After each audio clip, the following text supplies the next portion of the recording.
May 12, 1945. A muddy trench in the Burmese jungle. 3 Gurkha riflemen crouched in darkness, listening to the sounds of at least 200 Japanese soldiers creeping through the undergrowth toward their position. Rifleman Lachhiman Gurung, 27 years old, 4 feet 11 and tall, gripped his Lee-Enfield rifle and waited. His post was the most forward position of the entire British defensive line, the key to the whole perimeter. If it fell, the Japanese would roll up the flank and slaughter to companies of surrounded Gurkhas. At 1:20 in the morning, the grenades started falling. Gurung watched the first one arc through the darkness and land just outside his trench. He scooped it up, threw it back. The explosion lit up the jungle for a split second, revealing dozens of Japanese soldiers rushing his position. Another grenade fell inside the trench. Gurung grabbed it, hurled it at the attackers. It detonated in midair. A third grenade landed at his feet.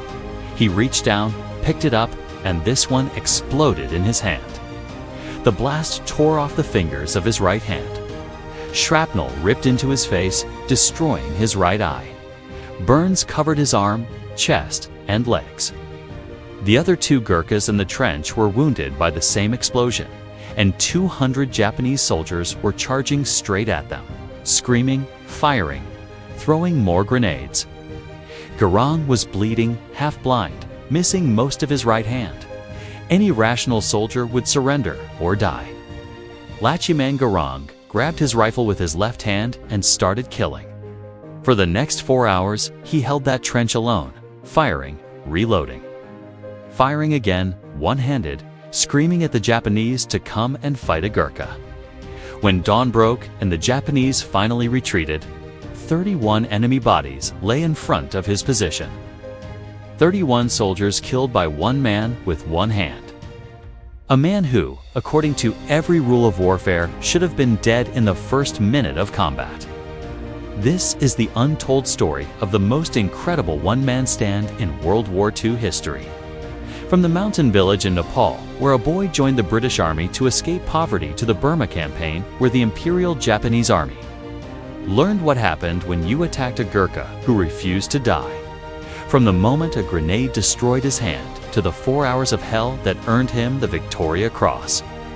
Discover how one rifleman proved that courage doesn't require 2 hands. It just requires refusing to quit. Nepal, December 1917. Lachhiman Gurung was born in Dakhani, a tiny village in the hills west of Kathmandu. His father farmed a small plot of land, barely enough to feed the family. Life in the Nepalese mountains meant poverty, hard work, and few opportunities. Young men had 2 choices: farm like their fathers or join the British Indian Army as Gurkhas, the legendary soldiers from Nepal who had served Britain since 1815. The Gurkhas had a reputation that terrified enemies across the British Empire. Fearless, disciplined, armed with the curved kukri knife that every Gurkha carried and knew how to use with devastating effect. British commanders valued them above almost any other infantry. German soldiers in both World Wars learned to dread facing Gurkha regiments. So did Japanese troops in Burma. The Gurkha motto was simple: better to die than be a coward. Gurung grew up hearing stories of Gurkha heroes, men from villages like his who had earned medals fighting for Britain in India, Afghanistan, France. The army offered steady pay, respect, a way out of subsistence farming. But joining required passing a brutal selection process and meeting the minimum height requirement. 5 feet tall, Gurung stood 4 feet 11 inches shorter than the requirement. Under normal circumstances, he would have been rejected, but circumstances in 1940 were not normal. In December of that year, Gurung walked to the British recruitment station. World War II was expanding rapidly. Germany controlled most of Europe. Japan was preparing to sweep through Asia. Britain needed soldiers desperately. The height requirements were quietly relaxed. Gurung was accepted. He was 23 years old. He joined the 4th Battalion, 8th Gurkha Rifles, one of the most storied regiments in the British Indian Army. The story of how he came to enlist has been told many ways over the years. One version says his father sent him to the village store to buy cigarettes. He met a friend who was enlisting. They went to the recruitment station together. Gang never came home with the cigarettes. He disappeared into the army. 5 years later, he returned, missing an eye and most of his right hand. His father got the story instead of cigarettes. Whether that tale is true or embellished, the facts are clear. Gang enlisted in December 1940. He completed training, learned to handle the Lee Enfield rifle, mastered the tactics of jungle warfare, absorbed the Gurkha code, aggression and attack, stubbornness and defense, never surrender, never retreat unless ordered, fight to the last man and the last round. These weren't just words, they were the core of Gurkha identity. By 1944, Gurung's battalion was deployed to Burma. The Burma campaign was one of the most brutal theaters of World War II. Dense jungle, monsoon rains, diseases like malaria and dysentery that killed as many soldiers as combat. And the Imperial Japanese Army, which had conquered most of Southeast Asia in 1942 and showed no mercy to enemies or prisoners. Japanese soldiers had orders to fight to the death, expected their opponents to do the same. Surrender was disgrace. Capture meant torture. The British and Indian forces had been slowly pushing the Japanese back through Burma since 1944. Operation Extended Capital aimed to recapture central Burma and cut off Japanese supply lines. The 8th Gurkha Rifles were part of this offensive. They fought through swamps, across rivers, and up jungle-covered hills. Every advance meant ambushes, snipers, and fanatical Japanese defenders who would rather dive and retreat. By May 1945, the Japanese position in Burma was collapsing. They were pushing toward Rangoon, but the Japanese weren't beaten yet. Scattered units were trying to break out of encirclement, retreating south. Desperate, dangerous, willing to attack anything in their path to escape the closing trap. On May 9th, the 4th Battalion of the 8th Gurkha Rifles was ordered to block the Japanese withdrawal routes near the village of Tongda. The terrain was dense jungle with a few muddy trails. The monsoon rains had started. Everything was wet, slippery, miserable. The Gurkhas dug defensive positions and waited. Intelligence reported Japanese forces were moving through the area. No one knew exactly how many. No one knew when they would attack, just that they were coming. Gurung's company, C Company, was positioned on a reverse slope. Trenches dug into the hillside, overlapping fields of fire. Standard defensive tactics, but the jungle limited visibility to a few dozen yards in most directions. The Japanese could get close before being spotted. They were experts at infiltration, moving silently, attacking at night. Overrunning positions before defenders could react. The Gurkhas had fought them before. They knew what to expect. Violence, speed, grenades, close combat with bayonets and knives. Gurung's section was assigned to the most forward post. 3 men in a trench about 100 yards ahead of the main British line. Their job was simple and suicidal: provide early warning. Slow down any Japanese attack. Give the rest of the company time to respond. It was the most dangerous position in the entire defensive perimeter. The first to be hit, the hardest to reinforce, the most likely to be overrun. Gurung and 2 other Gurkhas occupied that forward trench. They improved the position as much as possible, deepened the trench, piled sandbags, cleared fields of fire, placed ammunition within easy reach. Gurung also placed his cookery knife on the parapet of the trench within arm's reach. If the Japanese got that close, he would need it. That curved blade had killed enemies for generations of Gurkhas. He wasn't going to be different. On the night of May 12th, the Japanese came. Not a probe, not a patrol, a full assault at least 200 soldiers hitting C Company's position with everything they had. Grenades, machine guns, rifles, screaming charges designed to panic defenders and break through the perimeter. The entire attack was aimed at one section of the line. Gurung's section, his trench, the key to the whole position. At 1:20 in the morning, Naik de Busingbuda Gurung's section commander had just gotten all his men to stand to in their trenches when the grenades started falling. Japanese soldiers were creeping close under cover of darkness, throwing grenades to soften up the defenses before the main assault. Buddha watched from his trench a few yards behind Gurung's position. He saw a grenade land near Gurung's trench, saw Gurung scoop it up and hurl it back at the enemy. The explosion lit up the jungle, revealed dozens of Japanese soldiers rushing forward. Seconds later, another grenade fell inside Gurung's trench. He grabbed it, threw it out. It exploded in the air. Japanese soldiers were screaming, firing, getting closer. A third grenade arced through the darkness and landed right at Gurung's feet. He bent down, picked it up, and it detonated before he could throw it. The blast was catastrophic. The grenade exploded in his right hand, tore off his fingers, mangled his palm. Shrapnel ripped into his face, destroying his right eye. Burns covered his right arm, chest, face. Fragments hit his legs. The force of the explosion threw him backward. Blood poured from dozens of wounds. The other 2 Gurkhas in the trench were hit by the same blast. All 3 men wounded. And 200 Japanese soldiers were seconds away from overrunning the position. The 2 other Gurkhas in the trench were badly wounded, unable to fight, bleeding, disoriented.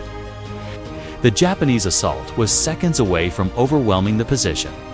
Any other soldier would have abandoned the trench, fallen back to the main line, sought medical attention. Survival instinct would have demanded it. But Lachhiman Gurung didn't retreat. He didn't even hesitate. He grabbed his rifle with his left hand. The Lee Enfield was designed to be fired right-handed.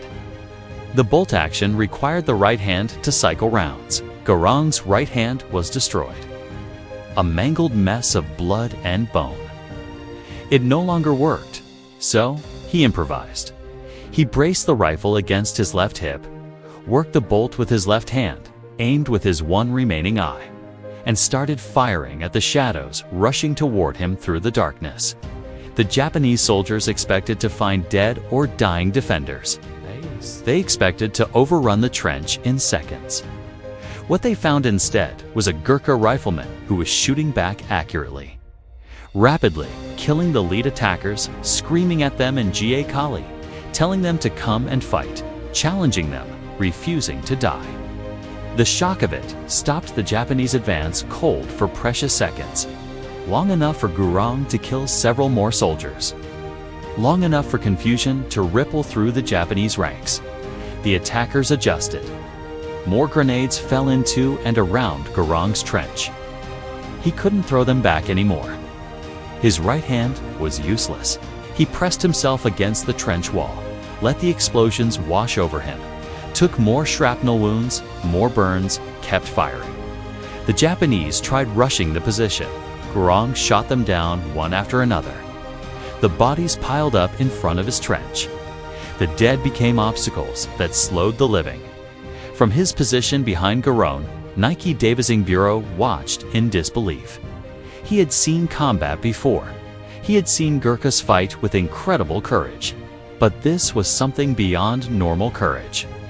This was a wounded man who should have been incapacitated, fighting with the effectiveness of a full-strength squad.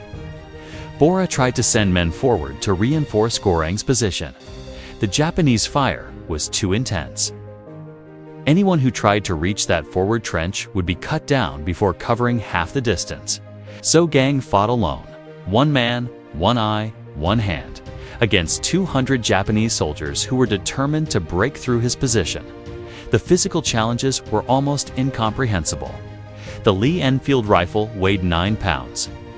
Operating the bolt action one-handed while aiming and firing required strength, coordination, and practice that Gurung had never trained for. He learned it in real time under fire while bleeding from dozens of wounds while half-blind while Japanese soldiers tried to kill him every second. The pain must have been excruciating. The destroyed hand, the ruined eye, the shrapnel embedded in his body, the burns.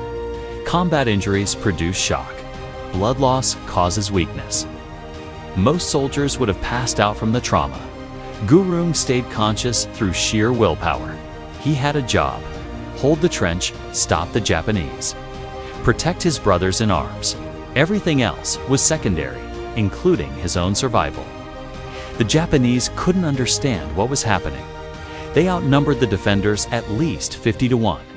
They were attacking the weakest point in the British line. They had surprise and momentum, and one wounded Gurkha was stopping their entire assault. Officers tried to rally their men, push forward, overrun that cursed trench. Every attempt met the same result: rifle fire, dead soldiers, a voice screaming defiance from that forward position: come and fight the Gurkhas. The attackers changed tactics. They tried flanking the trench. Gurung shifted his fire, covered the approaches. The jungle terrain limited the angles of attack. The narrow front meant the Japanese couldn't bring overwhelming force to bear all at once. They had to approach through killing zones, and Gurung covered everyone. The battlefield was pitch black, except when explosions briefly lit up the carnage. Gurung was firing at muzzle flashes, at sounds, at shadows, hitting targets he could barely see with a rifle he could barely operate. His section commander later tried to describe what he witnessed. He said Gurung fought like a demon, like something beyond human. Every few seconds, another Japanese soldier would fall. The enemy couldn't locate exactly where Gurung was firing from. The muzzle flash of his rifle moved as he shifted position within his trench. The Japanese fired wildly at where they thought he was. Most of their rounds missed. Gurung's rounds didn't miss. He was a trained rifleman. Even one-handed and half-blind, he was more accurate than soldiers who could see and had both hands. Time became meaningless. The battle was a continuous roar of gunfire, explosions, and screaming. Gurung fired until his rifle was empty. Reloaded with his left hand, a process that normally required two hands and took seconds. One-handed, it took longer. Every second of reloading was a second the Japanese could advance. Gang learned to reload faster, fumbled cartridges in the darkness, loaded them by feel, got the rifle back into action, started firing again. The process repeated hundreds of times through the night. The Japanese threw more grenades. Gurung couldn't avoid them all. More shrapnel wounds, more pain. He kept fighting. Blood loss was weakening him. His vision was failing from shock and injury. He could feel himself fading, but the Japanese were still attacking. If he stopped fighting, they would break through. His brothers would die. The thought was unacceptable. He fired another round, and another. Ammunition became critical. Gurung had started the battle with a basic load of rifle rounds. 50 in his pouches, 10 in his rifle. He was firing steadily. Each shot had to count. He couldn't waste rounds. But he also couldn't let the Japanese close the distance.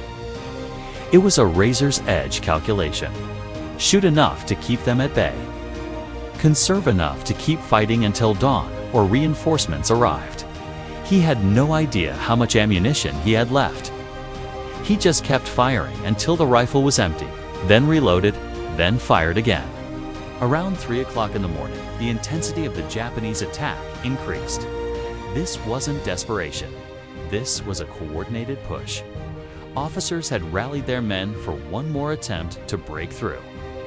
They came at Gurung's position from multiple angles, throwing grenades, firing machine guns, rushing forward, accepting casualties. Determined to overrun that single defended position that had stopped them for over an hour. Gurung met them with the same response: rifle fire, controlled, accurate, relentless. He was operating on pure instinct now, training so deeply ingrained that his body executed the motions without conscious thought. Aim, fire. Cycle bolt, aim, fire. Cycle bolt, aim, fire. His left hand moved automatically. His eye tracked targets. His rifle spoke again and again. Japanese soldiers fell. The assault broke against his trench like a wave against a cliff. By 4 in the morning, the Japanese attacks were losing momentum. The officers couldn't rally their men for another push. too many casualties. Too many bodies in front of that cursed trench. Too much fear of the unseen demon who wouldn't die and wouldn't stop killing. The attackers pulled back, regrouped, tried to figure out what to do. They still outnumbered the defenders massively, but mass didn't matter if they couldn't bring it to bear. And bringing it to bear meant advancing through Gurung's killing zone. No one wanted to be the next soldier to die in front of that trench. Gurung used the lull to take stock. He was barely conscious. Blood loss and shock were taking their toll. His right hand hung useless. His right eye was destroyed. Shrapnel wounds covered his body. Every movement brought fresh agony. He had no idea how many rounds he had left. He felt 4 cartridges in his pouches. Not many. Maybe enough for one more attack. Maybe not. He didn't think about medical attention. Didn't think about evacuation. Just watched the darkness. Waited for the next assault. Kept his rifle ready. Behind him, the rest of C Company was holding their positions. They could hear the battle at Gurung's trench. They tried to provide supporting fire, but the darkness and jungle limited what they could do. Nike Bura reported the situation to his company commander. One rifleman holding the forward post alone, heavily wounded, still fighting, stopping an entire Japanese assault. The commander didn't believe it at first. Then he listened to the pattern of fire.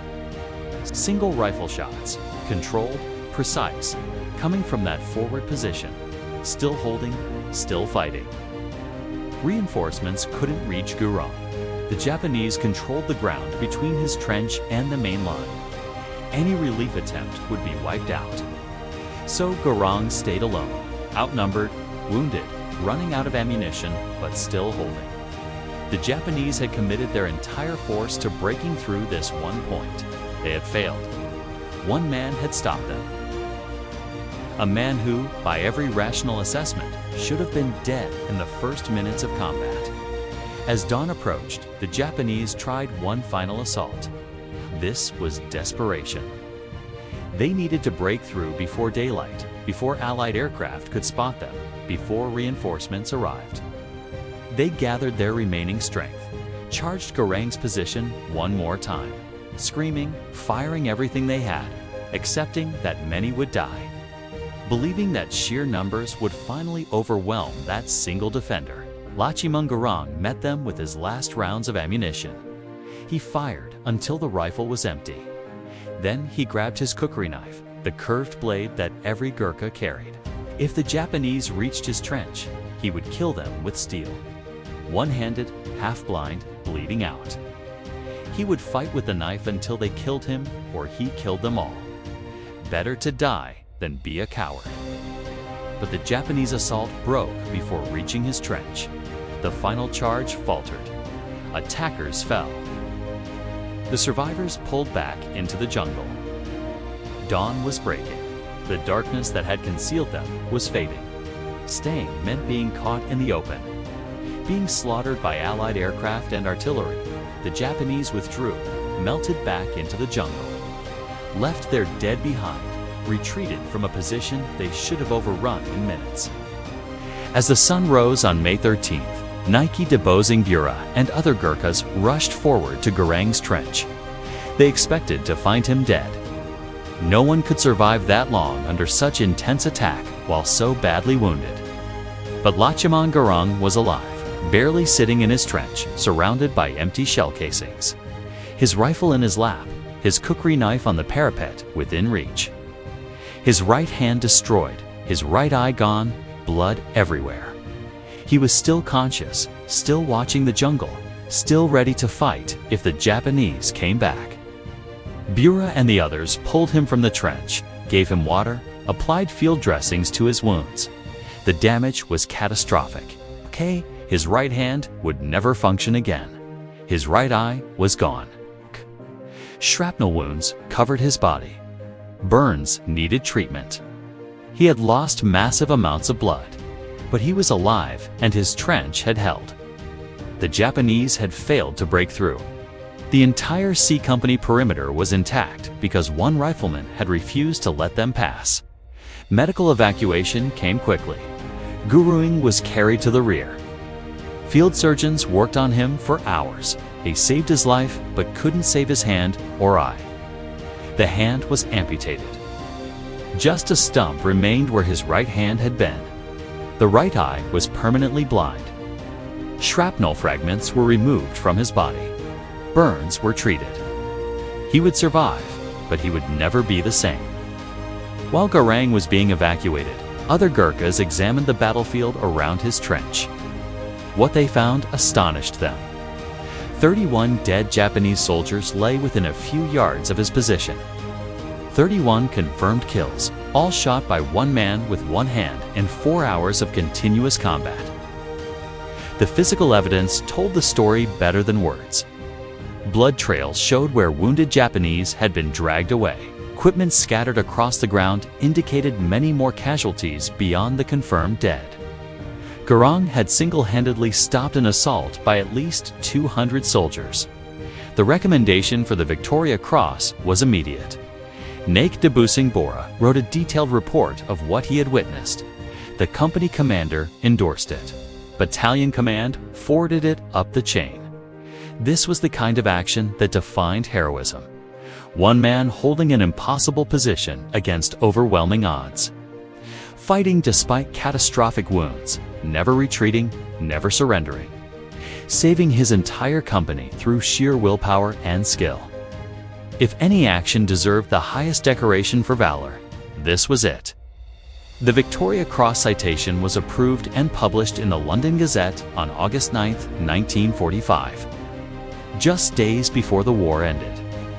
The citation read in part, Rifleman Lachhiman Gurung was manning the most forward post of his platoon, which bore the brunt of an attack by at least 200 of the Japanese enemy. Twice, he hurled back grenades which had fallen on his trench. But the third exploded in his right hand, blowing off his fingers, shattering his arm and severely wounding him in the face, body, and right leg. His two comrades were also badly wounded. But the rifleman, now alone and disregarding his wounds, loaded and fired his rifle with his left hand for 4 hours, calmly waiting for each attack, which he met with fire at point-blank range. Afterwards, when the wounded were counted, it is reported that there were 31 dead Japanese around his position, which he had killed with only one arm. The citation didn't capture the full horror of what Gurung endured. For hours of continuous combat, bleeding, half-blind, in agony, operating a rifle, one-handed in complete darkness, fighting an enemy that outnumbered him 50 to 1. No support, no reinforcement, no retreat, just duty and courage and the Gurkha code. Better to die than be a coward. Gurung recovered in military hospitals. The war ended while he was still being treated. Japan surrendered in August. The Burma campaign was over. Gurung would never see combat again. His fighting days were finished. But his life was far from over. He returned to Nepal, to his village, to his family, missing an eye and a hand, carrying the Victoria Cross, the highest military decoration in the British Commonwealth. Only 13 Gurkhas have ever received it. Gurung was one of them. Life after the war was difficult. He couldn't farm effectively with one hand. The British government provided a small pension for Victoria Cross recipients. It wasn't much. Gurung struggled financially for years. He married, had children, tried to build a normal life. But he was famous in Nepal, the one-handed Gurkha who had killed 31 Japanese soldiers. People treated him with immense respect. Children learned his story in school. He became a living symbol of Gurkha courage. In 1995, 50 years after his action at Tongda, Gurung was invited to London for Victoria Cross commemorations. He traveled to Britain, met with other VC recipients, was honored by Queen Elizabeth II, attended ceremonies at the Imperial War Museum. People wanted to hear his story, wanted to understand how he had done what he did. Gurung's answers were always simple. I was a Gurkha. I had my duty. I did what needed doing. He lived in Nepal for the rest of his life. The British government eventually increased pensions for Gurkha veterans. Gurung received better support in his later years. He became an advocate for Gurkha welfare, spoke about the need to care for aging veterans, reminded people that soldiers from Nepal had served Britain faithfully for generations and deserved respect and support. His voice carried weight. He was a living legend, a Victoria Cross holder, someone who had proven courage beyond any doubt. Lachhiman Gurung died on December 12, 2010. He was 92 years old. His death was mourned across Nepal and Britain. News organizations covered his passing. Military units honored his memory. He was cremated according to Hindu tradition. His Victoria Cross medal was preserved for future generations. The story of his one-man stand was told again in obituaries and remembrances. How one rifleman had done what should have been impossible. How courage and duty had overcome injury and odds. How a Gurkha had shown the world what better to die than be a coward actually meant. His legacy endures in multiple ways. The 8th Gurkha Rifles, now part of the Indian Army, teach his story to every new recruit. Young Gurkhas learn about Lachhiman Gurung the same way Gurung learned about heroes from earlier generations. The cycle continues. The Gurkha Museum in Winchester, England, displays information about Gurung's action. Visitors can read his Victoria Cross citation, see photographs of him, understand what he accomplished on that night in May 1945. But perhaps the most important legacy is what his story represents. Lachhiman Gurung was not superhuman. He was 5 trillion tall in a world that preferred taller soldiers. He came from a poor farming family in Nepal. He had no special advantages, no elite training, no advanced weapons. What he had was duty, courage, the willingness to stand his ground when every instinct screamed at him to run. The refusal to quit when quitting would have been entirely justified. The Japanese soldiers who attacked his position that night were not cowards. They were experienced fighters. They had conquered most of Asia. They fought with fanatical determination. They outnumbered Gurung massively. They had every tactical advantage except one. They didn't have a Gurkha in their way. And that one Gurkha refused to let them pass, refused to die, refused to fail his duty. The Japanese couldn't understand it, couldn't overcome it, couldn't break through.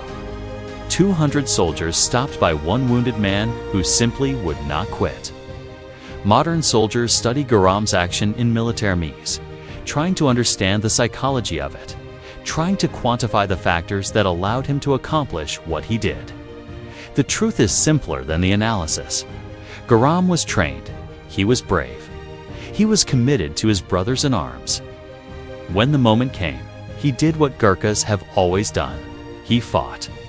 He didn't calculate odds or consider alternatives. He had a job, hold the trench, he held it. Everything else was irrelevant. The physical challenges alone should have stopped him. Operating a bolt-action rifle one-handed requires both hands. Loading requires both hands.